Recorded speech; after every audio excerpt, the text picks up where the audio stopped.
Moving into the stroma. RK is one thing that affects the shape of the cornea significantly. I like that you said moving in the stroma because that's definitely what that knife is doing. It's moving into and through the stroma.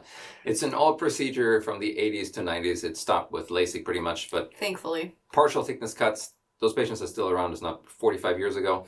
And some patients did great, others did not. And we now know there's problems. The more cuts you do, the more irregularity, instability you can get, especially if you see gaping or opening incisions. So you should not see any pulling in a well-done RK. You can see superiorly, there's nothing. Inferiorly, you see this. These cuts are open. This is especially open. AK, astigmatic keratotomy, and sorry, I use this also for keratectomy, tends to gape more. Inferiorly, pressure of the lid pushes on the superior cornea, puts more stress on the inferior cornea. This is silly, but I don't know why I hear people say tangential cut. Is that a term that we use? No. We talk about radial. And then this one can be tangential, but tangential would be out here. LRIs, limbal relaxing incisions, should be out here. Mm-hmm. Astigmatic keratotomies are more central. And unfortunately, we did not all learn all the lessons of RK and AK because we stopped doing this with knives and now we're doing them with lasers. I've seen the same complications with laser cataract surgery as I've seen with AK. Patient with widely open, this is actually what you saw before that picture. This causes a lot of cylinder, blue bow tie, and after closure, much less astigmatism. And the closure achieved with the use of sutures being placed in that area? Unfortunately, as sutures, so they stain for months. Patients tend to get worse vision initially, and this is a long healing process, so not the most pleasant discussion to have. As you saw from before, though, I wanted to point out this also leads to recurrent erosions in this area. You can see there's negative staining around here. This is elevated, and this area is very fragile epithelium, and they can get infections and recurrent erosions in that same place. And we see a lot of these cases. Here's another example, 58 years old, Caucasian male, just having blurry vision. This was 20 years ago, had RK, and tried different contact lenses, including Synergize. That current pair is 1.5 years old. You can see their acuities here on the screen, just struggling with their vision being crisp and clear. And the challenge with them is they don't see without the contact lens, so they tend to overwear them. I don't like hybrids because the DK value is poor and the fit is questionable. You can see by how long he's been wearing the lens that the follow-up is not ideal. This patient had something interesting, the fact that they had neovascularization as well. I don't see that very commonly, but we see it enough where it's a concern, and that happened to this patient right here. This is more a brief explanation of neovascularization. Anything that causes chronic irritation, hypoxia, chronic rubbing, chronic infection, anything chronic inflammation attracts vessels, and these are deep vessels. So these are deep in the stroma. You can see this very broad leash. These are not the same as pannus that would be much finer, much more on the surface.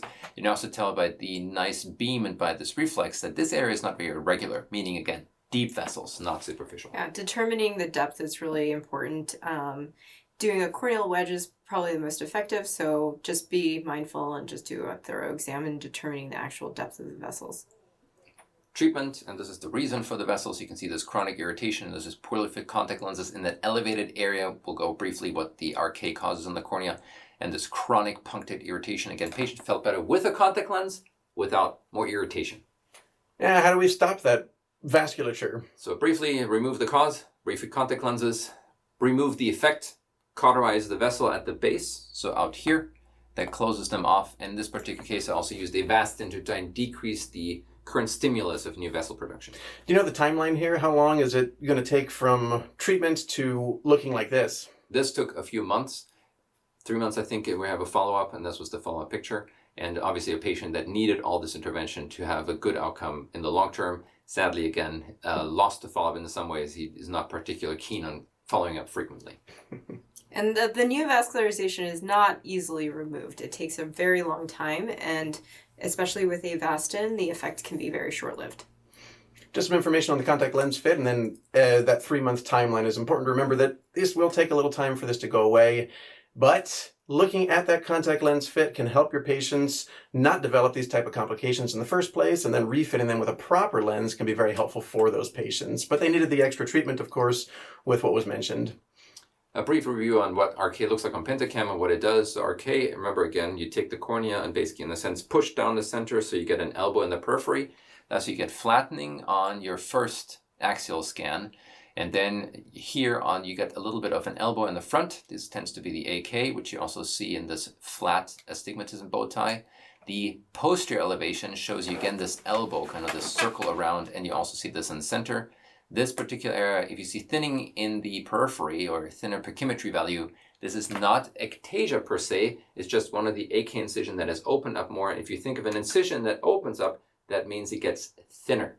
And again, all four maps together make sense and explain RK, different from LASIK. LASIK would just affect the surface, not the posterior surface. I'm glad you mentioned that because I literally just had this patient just a couple weeks ago. 71 years old, had RK and astigmatic keratotomies as well. Reduced vision, right eye was worse than the left eye. I'll show you just the right eye here, a little video of what you can see with the staining just filling up that somewhat gaping wound on the cornea. I also want to point out that flowing epithelium around it. It's That very shows irregular. it's very irregular and very unstable. This oftentimes, because it's elevated, epithelium tends to thin over anything that's elevated, and the thinning makes it more and more fragile until it cannot stay stable and cannot maintain a stable surface. So that would be a source of recurrent corneal erosion, just chronic irritation that could be labeled as just dryness. So it's really important to kind of look out for these keys, because if you can make this a little bit more regular, then we can kind of improve this as well. And again, more flowing, meaning again, lines rather than dots. You can see it's not quite dots, it's a little bit more of a very short It's not strokes. as punctate. Yes. Yeah. I've heard a whorl pattern be used. Is that fair in a case like this to call it a whorl pattern like we might see with limbal stem cell problems too? Yes, limbal stem cell, any unstable epithelium can cause this. This was that particular patient's epimaps, the pachymetry that you can see. Would you like to explain? I would love to explain this actually, though I might need a little bailout on some of this. But the thing that really struck me is looking at the topography to begin with, and where that wound is gaping, we have significant flattening in that area. We also, in this case, see thinning of that area. There's less tissue to be scanned because you have a gaping wound, and so it appears to be much thinner. As far as the elevation on the front and the back, we see that being consistent with what we expected on the topography as well. Take it to the next level. Perfect. Love it. So thinking about the surface is very important, understanding the surface, and then fitting a contact lens to help, but in this case needed the stitch revisions for these patients to first improve that surface and then fit the contact lens. But again, the contact lens will be easier because you have less irregularity, less elevation. Any elevation can make contact lens fit difficult. Think of, can the elevation be improved? In this case, yes, some sutures will help. When dealing with superficial problems, a laser can be invoked to help, including PTK, phototherapeutic keratectomy. And PTK, PRK, same laser, just used for different purposes. One's therapeutic, one's refractive. A lot of examples. We're going to show a few examples of RK haze in a moment here, and also just dystrophies, but a lot of examples where this might be helpful for patients. At this point, I found in a textbook, I'm going to read it, and I want to see what your thoughts are. The laser should not remove greater than 1/3 of the corneal thickness and should leave at least 250 microns of tissue after the procedure. So Valid? the deeper the ablation, the more likely you get scarring, and you need to leave, obviously, enough tissue for And stability. ectasia, yes. Otherwise, you get ectasia. So 250 comes from LASIK, and these are all numbers that sadly were, or not fortunately I should say, were made up in the sense of that's what we think is okay. So it's a rule of thumb from But refractive surgery. everybody different. is different. You can have a normal cornea and get ectasia. Yes. Lining up with what we talked about with RK, it's common to see subepithelial haze right in the center of that cornea. This is a patient with gradually reduced vision. You can see that haze right in the center. You can see it on anterior segment OCT as well. And you might ask yourself, so this is in the center. The RKs are specifically not in the center. So why did they get scarring in the center? And my best explanation is, if you look at what happens to the epithelium in the center, it gets much, much thicker, much thinner over the RK cuts. And that thickening can also result in a kind of almost a responsive hypertrophy of the underlying area as well, which then creates a hypertrophic scar. To remove that, if you just remove the scar, you can get recurrence because the underlying problem is still there with the RK. So what I've done is PTK that removes the same amount of tissue everywhere, thus selectively steepening the cornea by removing a little bit of the elbow. And you also remove the scar at the same time. And you can really see how the vault is affected there, how there's that central flattening, almost like the stroma is kind of pulling away from the epithelium and you're getting that gap of scar tissue. So this patient did great with PTK. This is their 1 week post-op, and you can scan across their cornea, and that haze is gone. It looks very nice and clear. We can see in that video there. I'll play another one as well for you. And that was a big improvement for this patient to both vision and just the regularity to the cornea. But they still need a contact lens afterwards because they tend to get a large myopic shift. This patient already had cataract surgery based on a preoperative corneal shape that's now different. And again, contact lens can help early on. Oftentimes these patients get their final prescription after a few months because the epithelium needs to remodel. But while they're waiting, a soft contact lens can make a big difference. Now, soft contact lenses and RK interact very differently than you would expect. Meaning if you put I'm picking a number, but a -50 on a patient on your fraction is a -5, suddenly the hell is like, oh my God, I see 20/40. And it doesn't make sense based on prescription and your contact lens. However, remember that these corneas are so irregular that even a soft contact lens, especially one with a high modulus, can almost work like a mini scleral or a mini GP in the sense of it steepens the cornea much more than you would expect. Higher modulus, a stiffer lens. Correct. Other examples of problems with the epithelium are going to include things like Meesmann's corneal dystrophy, not a very common one, but we do see that occasionally with our patients. This is a patient with that corneal dystrophy, that haze that we see throughout the epithelium in this particular case. And even though you can treat Meesmann's with PTK, the haze that is caused by Meesmann's from the corneal erosions can be treated with PTK, and that's sadly the only treatment that's available. Corneal transplant does not treat this because it's all based on the very anterior parts in the epithelium. With most corneal dystrophy, that's the case. They all tend to recur. But being so anterior, like we see here, it's accessible to PTK. It's Correct. in that anterior portion of the cornea. So this is their map before. We have densitometry at the top. Very high values, very poor transparency through the cornea. We see pachymetry being thickened as well. 2 months after post-PTK, the densitometry has improved, and of course we have ablated some of the tissue, so it's thinner now. It's thinner. But again, if you think of 501, we still will be able to do this again a few more times before they need a transplant. And this is kind of the goal for me, at least with PTK. I know it's not perfect, it won't feel it forever, but hey, can we at least push this out and maybe get 2, 3, 4 PTKs out of this cornea so that if we do a transplant, we reset things and can do another 4 PTKs later on, hopefully giving them throughout their whole life acceptable vision. A question, maybe for Dr. Huang, but I know that with some of our children who have corneal dystrophies, at what point is PTK even an option for these young kiddos that might have a corneal dystrophy, or do you consider PTK for some of our pediatric population?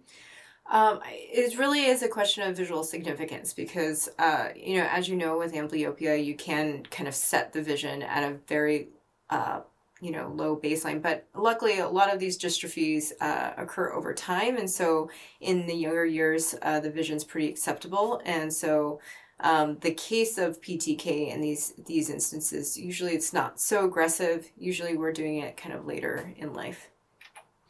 Other dystrophies that we look at are, in this case, lattice. We see a 45-year-old. We're focused on the left eye. It's obviously affecting both eyes, but left eye was 2100 vision. Videos to show. You can hear me mumbling there in the back. And you hear the right eye and the left eye. And that is large strands of lattice dystrophy. And obviously, you probably know lattice officially not as responsive, tends to occur later. But the problem with this patient, just like the Meesmann, she had recurrent erosions, which is very common with lattice, and they had caused scarring, and that was now affecting her vision. So I won't be able to get rid of the lattice because it's very deep in the stroma, but we will be able to improve the recurrent erosions and the scarring, improving comfort and vision. I liked that transillumination. I could watch that all day long and look at that cracked appearance there. Densitometry again, paired up with the anterior segment OCT, seeing the depth of where this lattice dystrophy is affecting the cornea. And patient had PTK. And I just saw this patient just last week. And she's doing very well, down to 20/40 vision. It's been 2 months now since her PTK. Of course, we look at that and say there's still lattice dystrophy, but the haze is significantly reduced, and she says my vision's much better. And you probably see there's still a little bit of haze, especially peripheral, which is very common with PTK, because in the US, there's only one laser approved for PTK, which is the Vizec older laser. The other lasers, I have to pretend that I'm doing a refractive treatment, combining a hyperopic and a myopic treatment. Hyperopia, as you probably know, steepens the peripheral, or steepens the center by removing a lot of tissue here. So you tend to get almost an edge scar because nothing was ablated here. Here, there's the most acute change in curvature, and it goes from no ablation to a lot. So you tend to get a little bit of haze in that area. Trough, a little donut basically formed. Got it. Another example, this one looks like a combined granular with lattice dystrophy, which for the most part, we would call that an Avellino type dystrophy. You can see this in the right eye. His mother, his son had the same corneal problem, and here he is with this problem in the right eye. You can see the lesions in the depth of the anterior segment OCT. These ones are a little deeper than our last example. So some of these might be out of reach of PTK. Left eye, we see the same problem, maybe perhaps a little worse even in the left eye, but that Avellino dystrophy affecting both eyes. But here's the part, pause just for the noise. Here's the part that can be treated. So again, OCT is very helpful in showing you what depth can be easily reached with a laser. And going back to the rules, you don't want to remove everything. One of the jokes, but also rules in PTK is if you removed every single lesion, you've gone way too deep. And I learned when I was watching some of these procedures, you can always take off a little more later, but if you took off too much to begin with, you can't really put it back very easily. So step-by-step approach. Or at all. Yes, that too. This was that particular patient's actual PTK procedure.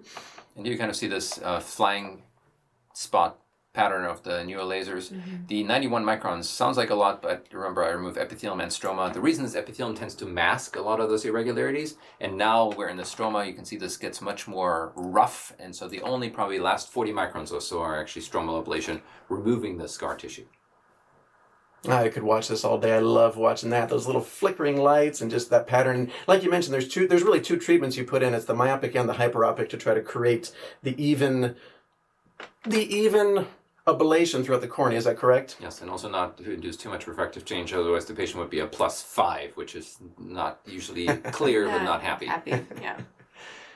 And this is them 1 day post-PTK, that patient that we just saw right there, doing very well. Still, obviously, some opacities in the cornea, but much better, and vision has improved at this point already. So before and after, step-by-step approach.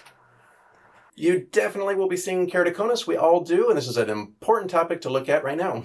And keratoconus, when I first saw this, I was surprised. I didn't think that it was true because in my mind, keratoconus, inferior steepening, that's what everybody says.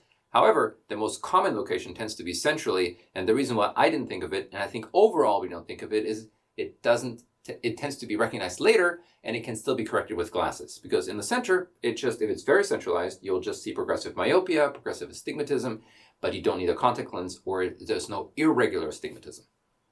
I think that's a very important point. When we look at patients also with corneal changes from keratoconus, we have to ask ourselves, how can we slow down progression? One of those treatments is corneal cross-linking. And there's a lot of text on the slide. Feel free to pause and come back later. It's a recording, so we'll still be here. Cross-linking, the way we do it here, more our definition for our particular carrier in Arizona. Every state has their own. Progression is defined as increase of minus a half of sphere on refraction, increase of astigmatism 1 diopter on refraction, increase of Kmax, which we use most commonly on topography, all of this within the last 2 years. Failed conservative therapy. There's one more criteria which we use way less commonly, increase of 0.1 millimeters on the posterior curvature of a GP fit. However, again, the most common one is what I listed here, and you probably know why this is not all the way true. A repeat refraction in a keratoconus patients tends to have a much higher variability than a regular patient, so you tend to pick this up even if you just refract them again. For me, the range, and I don't know how you feel about that, Dr. Wong, is age and likelihood of progression influence my eagerness to perform cross-linking. And the two examples that I usually use is a kid, early teens, 14-year-old, shows keratoconus, we're going to cross-link. I'm going to find a reason, hopefully within the next month or so. Somebody who's 65, I better want to make sure they progress. Absolutely. The keratoconus in children, especially in the younger age groups, is very aggressive. And so you will catch progression very quickly. I actually have these patients come back for scans a little bit more frequently as well. If you're not sure about the diagnosis, meaning I'll do 3 months or even a month if I've seen them initially, just to just to document that progression. And also there is always a little bit more hesitancy since the children are younger and they're having this procedure generally under anesthesia or with some anesthetic depending on age. And so getting that extra visit in with family for consultation is really important. But to your point, you really have to document progression because this is not about reversing the keratoconus. It is about stopping the keratoconus. Not to dwell on keratoconus, but a question while we're watching the video of epithelial removal. Most common question I get from students and patients is about coverage for cross-linking. When I was a student over 10 years ago, people said, no, it's not covered by insurance. Do we have any issues like that now? And covered takes often a lot of work to get it covered, but with remembering these criteria, it's important. What you saw there, the Q-tip is not just water. It contains about 35% alcohol that I wipe on the cornea at the slit lamp and then remove the epithelium with a foreign body spud. The slit lamp also serves as a nice measuring because you probably know it's 8 millimeters. So I try to get at least 8 millimeters, sometimes a little bit more. Then it's soaked with 20% dextran. The FDA approved protocol is every 2 minutes, 1 drop for 30 minutes to make sure that it's completely saturated. We have tended to adopt, which is off-label, but a treatment that shortens that to 10 so you don't get too much thinning of the cornea. Any hypertonic solution will thin the cornea, which in a keratoconus, as you probably know, you don't want. I used to be a little apprehensive seeing a patient on my schedule, post-corneal cross-linking. What am I dealing with? And after seeing that video, it reminds me we're looking at a patient with an epithelial abrasion, essentially, and they've had a bandaged contact lens on for a week, and this is what we expect at a 1-week post-op, that the epithelium is healing, and we might still see some staining, though. So challenges. When we first started, I don't want to get into that. What we do now, 4 days of discomfort, first day is the worst, healed in a week. If they're not healed, I have questions. And what we've done to help heal is get plugs upper and lower lid, get a bandaged contact lens. Very controversial, very off-label, extremely off-label. I'll say it again. We give them topical numbing drops for the first day. Tends to make the comfort much more. They're dilute, and they also get oral pain medications. We only use antibiotic and steroid and frequent tears. Everybody gets doxycycline to prevent a potential flare-up of rosacea. Everybody gets an antiviral because UV light can provoke a breakup of virus. And the removal, I think, plus everything else we've done, has decreased the discomfort significantly. Nobody says, I want to do this again. No one. But most patients say, not great, but fine. The procedure itself is not uncomfortable. It's really it's essentially a very large abrasion. So think about all the patients that you've seen with a corneal abrasion and kind of the timing of when they're most uncomfortable. And in addition to the corneal abrasion, it's also a welder's flash because it's UV light, which causes the welder's problem, plus a nice large abrasion. However, again, the alcohol helps. And one more thing to remember why these patients tend to heal a bit more slowly. They have keratoconus. They have a steep cornea. A steep cornea, because of the epithelial problem that we pointed out beforehand, has more difficulty closing. So that's why you still see the remnants of a problem healing if they have a very steep cone. Another super exciting treatment option in keratoconus is CARES. Dang it, you had something else. Contact lens after cross-linking. So one important thing, when can you get back into a contact lens? We, and again, everybody has their own rules, but we've come up, which has worked here. 1 month after, wait to start a contact lens fit. If they've had a scleral lens beforehand, 1 week after cross-linking, contact lens back in. Yes, the fit changes, you have time, but it all protects the surface and they can at least see. And the goal of cross-linking and treatment of keratoconus is stop the disease from getting worse and get them functional and vision. Somebody is a -10. Please don't keep them out of the contact lens too long. Soft contact lens, similarly, probably a week later, they can restart wear. Another super exciting treatment in keratoconus is CARES, corneal allogenic intrastromal ring segments. So this is super exciting. It's actual donor tissue placed within the inner stroma area to reshape and change that shape of the around the cone to try to modify the shape.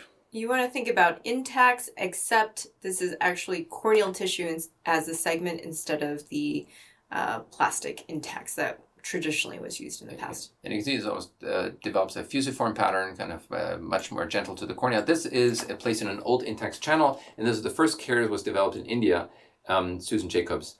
And there's CARES, there's lots of different kinds of CARES. That's the challenge though now. Intacts is intacts, CARES, I can tell you at least 3 different ones.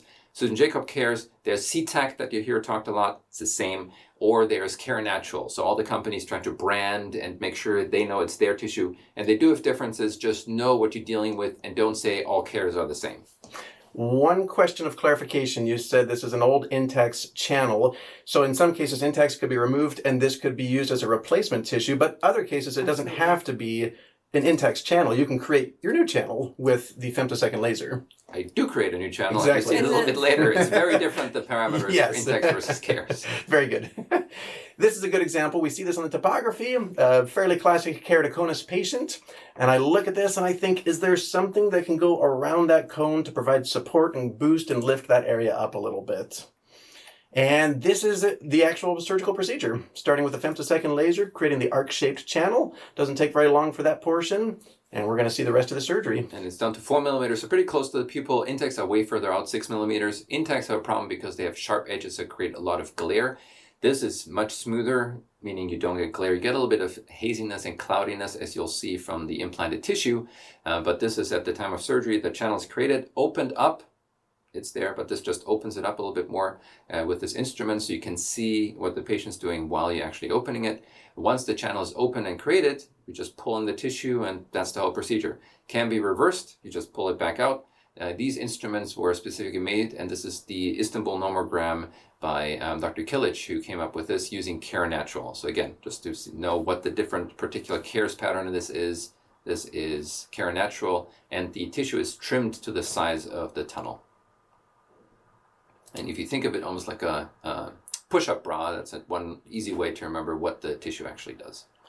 I think about how frustrated I am on a humid day trying to get my sock on a wet foot sliding that in, but how does this slide in? Is there quite a bit of resistance there actually going in? Or, I mean, the tissue itself looks fairly elastic also. Yes, so the tissue it's more slippery because it's in glycerin, but it goes in fairly easy once it's started. The first, getting it in for the first time, that's the hardest part. And this is the one-day post-op of that patient. So the graft looks very stable already, and that's about how it looks for many months. It doesn't change a lot from that appearance, maybe a little less edema over time. And I don't place sutures anymore. This was my first case. I was very cautious, but the sutures are not necessary, and now these days I don't do that anymore. And this is corneal tissue, so it's actually incorporating just like any other type of transplanted tissue. Technically, it is kind of a transplant because you're taking donor tissue and placing it into the cornea. And if you remember the picture of the previous, this is much more central than the one that you first showed. A question that I was asked once, what is the concern for rejection with this type of tissue? Is there concern for rejection is the better question, I think. Always, but we don't know. The best comparison I have is if you think of full thickness transplants, partial thickness transplant, DSEC, DMEC, all those. This is just stromal tissue in the stroma and a very, very small sliver. That sliver is maybe 2 by 3 and 50, like 6 millimeter long. So the amount of tissue transplant is minimal, and it's far away from the limbus, which decreases the rejection, and it's in the stroma, which decreases the rejection. So yes, but don't know. What are we seeing here on the topography? So previously you saw some inferior steepening over here, then this is afterwards, and this is just a difference map. So know your instruments. Pentacam is a very nice feature where you can compare two exams, and it will subtract whichever you put here from the one you currently have. So anything negative is a decrease in steepening, and you will actually see some uptick of steepening superiorly because it relatively, again, pushes up the cone to make it more central.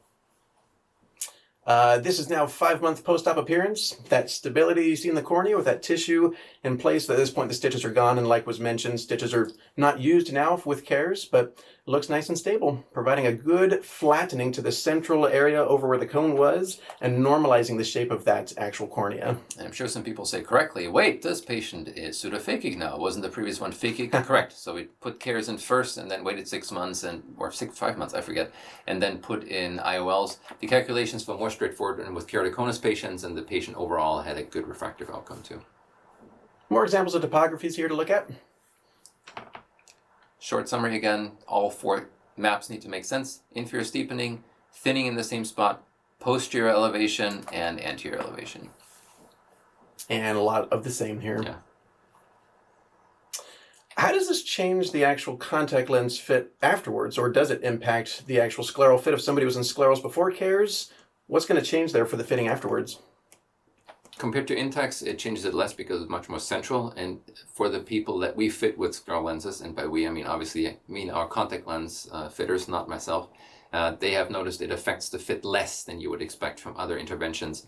Because yes, there's an elevation, but it's inferior, so less concerning, and it's more central, and it tends to be much more gradual than, for example, Intex, and there's no concern about rubbing of friction or melting with these. This tissue looks like it's more anterior than what Intex could do. Intex, I thought, had to be much more posterior in the cornea. This can be much more anterior. Is that not true? Correct. This is anterior third, 250 microns to 300. Intex tend to be way deeper, usually posterior third. This is a great view of what it actually looks like in the operating room with the Vigimax laser. This is the femtosecond laser. On the left, you're going to see the actual creation of the channel. This is the surgeon's perspective, your perspective, and that's the actual creation of the femtosecond channel there. And then we're going to move into the next phase, which is actually widening that channel. So some of the same of what we already saw, but giving you a different perspective of that. I could watch it all day. I love this. I really do. And here's another example of putting the tissue in. So again, this is this step, right? That was the hardest part. Once the tissue is in and I get my forceps back out, the rest is usually easier because you can just push it in further. And since the tissue is fairly stiff, again, glycerin, you can advance it, as you can see, with not too much effort. I saw you do this on a patient who had cross-linking also, and it seemed like there was even more resistance to try to get that tissue in a cross-linked cornea. So again, you can definitely tell the difference. Cross-linking makes it stiffer, which makes this a little bit more difficult.